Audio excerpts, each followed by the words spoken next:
This hefty tome is the Constance Spry Cookery Book. While I was researching historically significant British recipes, I discovered this triumph of the post-war culinary arts. Many of you have educated me about the effects World War II rationing had on British cooking, but this cookbook is a celebration of the end of rationing. And perhaps no recipe embodies that celebration as thoroughly as Coronation Chicken, which was developed for a luncheon to be served on the day of Queen Elizabeth II's formal ascension to the throne. Most modern Coronation Chicken recipes are fairly straightforward, but this original version is quite a bit more involved. I am excited to see how it tastes. Let's dive right into it. One would not venture to serve to a large number of guests of varying and unknown tastes a curry dish in the generally accepted sense of this term.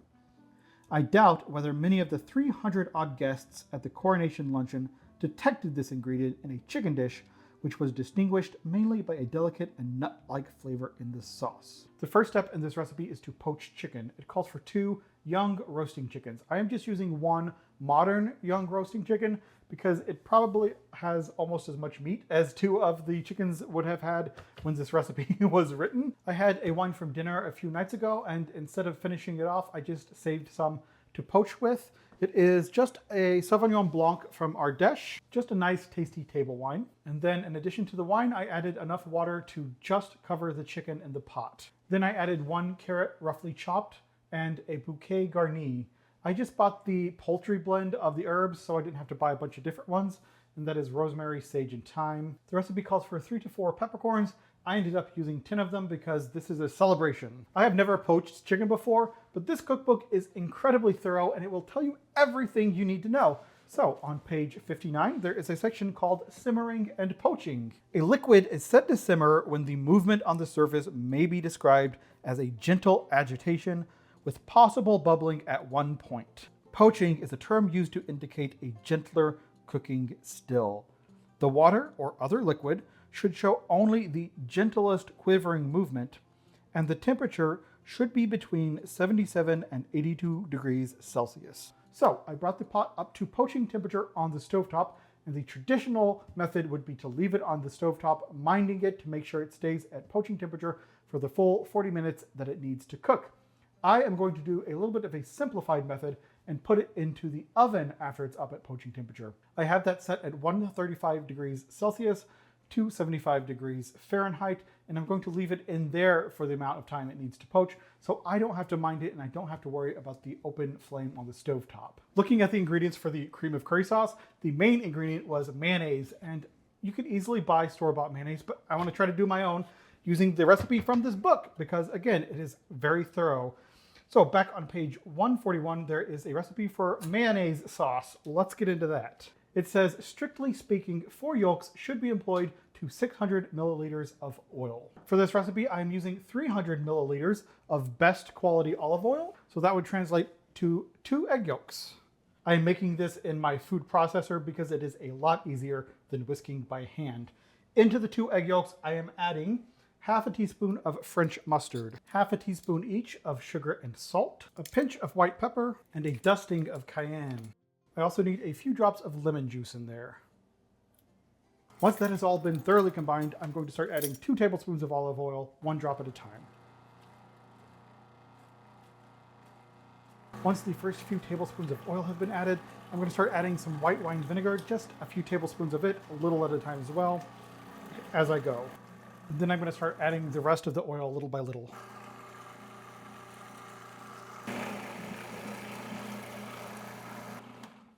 Okay, I think I got a nice mayo made here.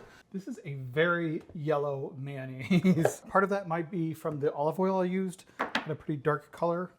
Let's give it a taste.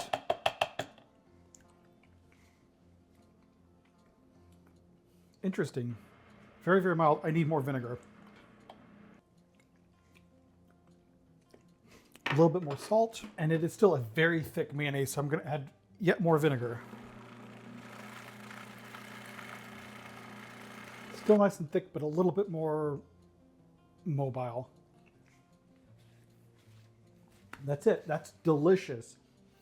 Very, very delicious mayonnaise. There's a bit of a sort of a peppery bite from the flavor of the olive oil, which I like. So one thing to note with this mayonnaise recipe, The book told me that it would be thick and emulsified after just a couple of tablespoons of oil. It took me almost half of the quantity of oil before it started to emulsify. I don't know if it's maybe making it in a food processor or what the difference is, but that's what it takes me to make mayonnaise like this. It did come out. You just got to be patient with it if you're doing it yourself. It's hit or miss sometimes making your own mayo, but it is worth it. Wow, how tasty. All right, the chicken is poached. It is out of the oven and it is cooling down in its own poaching liquid. The mayonnaise is finished. It is chilling out in the refrigerator. Now it is time to make the base, the non-mayonnaise part of the sauce. So we're gonna move to the stove to do that. I have a tablespoon of oil heated up in a saucepan, adding 2 ounces of chopped onions into that. I'm gonna cook those for a couple of minutes. Once the onion is cooked for a couple of minutes, I'm adding a heaping teaspoon of tomato paste. It says 3/4 of a wine glass of water. I have no idea what that measurement is. I'm using 3/4 of a cup. Let's hope that works. I'm adding 1 wine glass of red wine, which I am just doing a cup. And I'm just using a pretty basic Cote de Rhone. Somebody brought it when they came to visit for the holidays and it's just been hanging out, so I needed to find a use for it. I'm adding a bay leaf into this, a tablespoon of curry powder. And I was supposed to have added that curry powder before I added the liquid. Oops. And then I'm bringing this to a boil and adding salt and sugar to taste. So just a little bit of sugar, a little bit of salt. I don't know what this is supposed to taste like, so I'm not really sure how much to add. Let me try this. Well, it tastes awful. Yikes. Oh, I know it's not in its final form, but it's gross as is. More salt, more sugar. Let's go in for taste number 2. All right, still awful, but a more balanced awful flavor. Okay, I need to add a couple of lemon slices and a little bit of white pepper and just a little bit of lemon juice too. This has been simmering for a bit, so I want to go ahead and strain it. I don't know, red wine, curry powder, lemon, and onion. Interesting smell. Interesting smell. Definitely not anything I'm used to. So I'm just going to put this in the ice box and cool it down. And while that's cooling, I think it's time to joint the chicken. This has cooled down to where it is, I can handle it. It's still very warm, but I can handle it. So chicken out of here. And I'm going to save all of this stock. And the bones and everything from this chicken, I'm going to put back into here and boil it some more to get a really good stock out of it. But I can set it aside for now. I just want to pat this dry so it's easier to handle. Alrighty. Hey, I don't need this skin. I've never jointed a chicken, taken it apart like this before. I always just buy pre-cut chicken, so don't really know what I'm doing. But I know I don't need the skin. So I think what I start by is chopping these things off.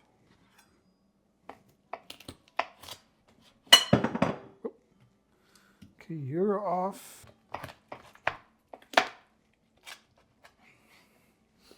Okay. Then remove these things. Is that correct? This is inelegant. Please forgive me. Start with the slice down the middle. From here, I should be able to remove the meat. All right, not great, but I've got 2 big chunks of chicken, so I can do something with it. And there's definitely a lot more meat on this, but I don't know how much I'm going to be able to get off decently well. So it's all going into the stock. I don't know how to get the meat off of these parts easily. I'm just going to rip it off. Please avert your eyes.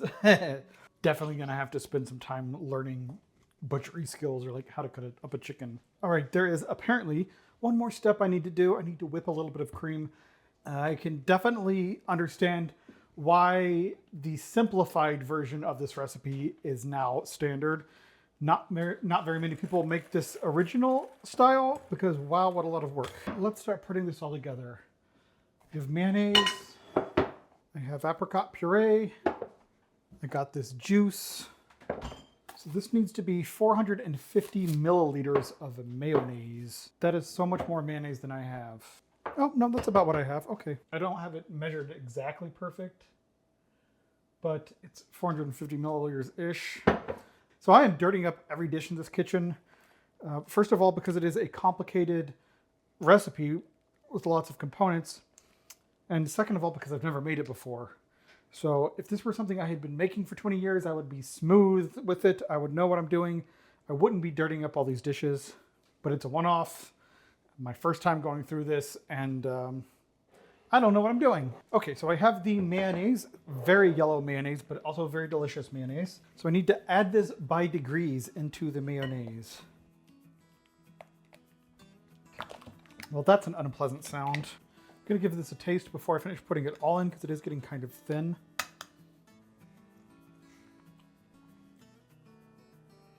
I have no idea how to describe that flavor. Whoa. I'm at a loss, but I think I've got enough juice in there. It's a strong flavor. So I think I've got enough of this liquid already. Maybe. What the hell? In for a penny, in for a pound.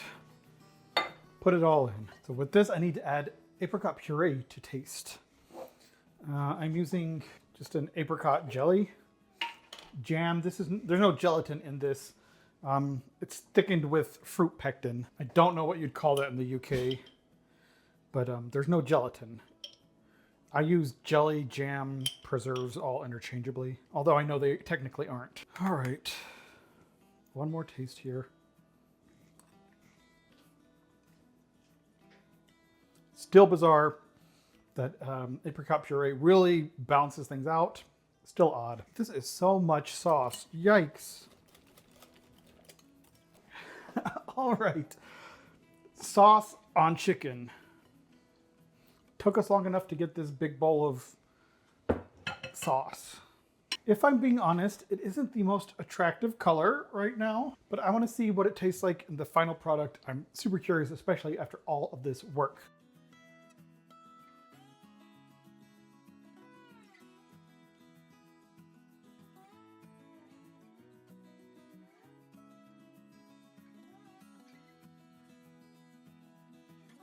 Here we go, Coronation Chicken. And boy, do I have an intimate understanding of why nobody makes this original version anymore. It is all a simplified style. This was a lot of damn work and I'm tired. I'm ready to eat some chicken salad. This certainly looks like something that would be served at a rich person's luncheon in the 1950s. So let's give it a taste. Coronation Chicken.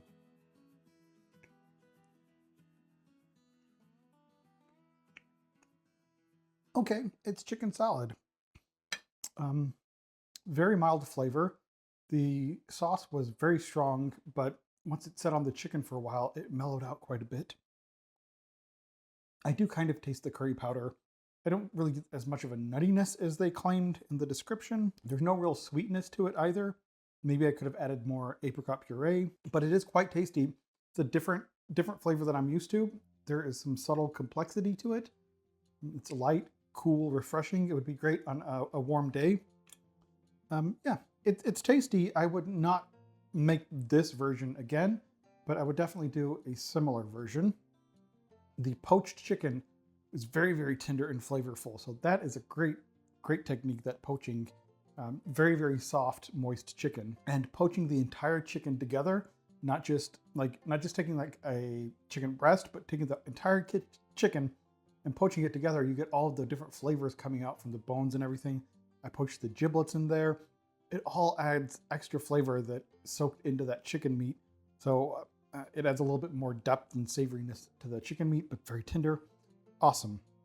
Let's try this rice salad. And I do not even know how to begin attempting to eat this using the British method. I'm just going to go straight American style for that.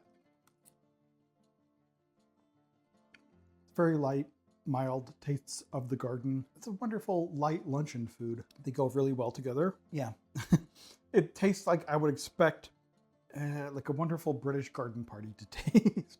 A nice luncheon in a warm spring afternoon. Very light and cool, slightly of the garden, not too heavy. I like it. Again, I would not make this ever again.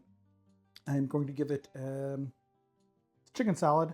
Has a little bit of complexity, but not enough complexity and depth of flavor to warrant the amount of work that went into it. I'm going to give it a 7 out of 10. But what this shows me is that British food is not just one thing. There are lots of different types of British food. There is the make do and use every part of the animal sort of British food. that you get for like blood pudding or like the Scotch pies. And then there is very elaborate British food like this that is meant to be very delicate and light and elaborate. So it's nice to see a little bit of the gamut of the different types of British food that can be made. And I can definitely see how this was a celebration of the end of rationing, because this chicken salad could never be made during rationing. There's too many ingredients, too much complexity. It's almost like you can taste the sense of relief in the dish. It's very light and almost kind of joyful. There's nothing too heavy and serious about it. This isn't make do food. This is enjoy a warm spring day sort of food. So that is all that I have for today. If you have liked this video, please give it a like. That helps more than you can know. If you have not already and you would like to, please subscribe. Thank you so much for watching, and I will see you in the future.